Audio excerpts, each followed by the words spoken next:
السلام عليكم، ازيكم يا شباب؟ معاكم عبد الرحمن ربيع. جاي لكم النهارده في تمرين الظهر لتفجير عضلات الظهر. اول حاجه هنبدا بالشكل المجنص بالطريقه دي بالقبضه. زي ما انتم شايفين بالشكل ده بتشد معاك عضله المجنص بطريقه جامده جدا. وده الشكل بالايد التانية، الايد الشمال. مش مهم الوزن، اهم حاجه في التمرينه دي الاداء بتاع التمرين. وانت هترجع بالشكل ده عشان تجيب معاك المقنص وتفجر معاك عضلة الظهر. متنسوش تشتركوا في القناة وصلوا الله الحبيب. بعد كده هنخش بالتمرينة دي بالقبضة دي. هتجيب معاك العضلة الداخلية، عضلة الظهر. هتجيب المجموعة دي 3 مجاميع، كل مجموعة 12 عدة بالأداء ده في الشكل ده.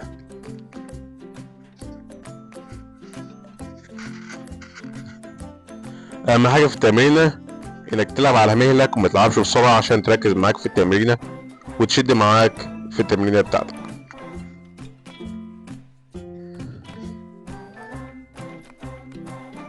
والإطالة بتاع الفردة دي بتجيب معاك تشد معاك عضلات ظهرك وتشد معاك المجنص.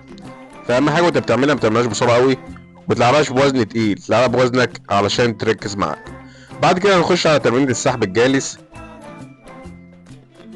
هنجيب 12 عدة 3 مجاميع. واهم حاجة وانت بتلعب ما تخليش الماسكة فوق قوي او تحت قوي، تخليها فوق عضلة البطن.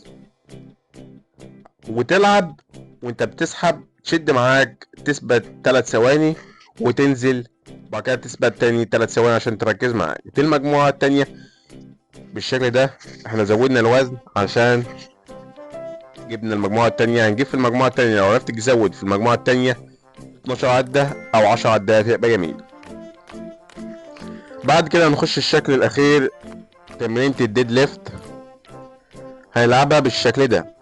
الفردة الاخيرة تفردها كده وتنزل. هنجيب 8 عدات، ظهرك ثابت، ما تنحنيش ظهرك وانت بتلعب التمرين. لو ظهرك منحني يبقى الاداء بتاعك كله غلط.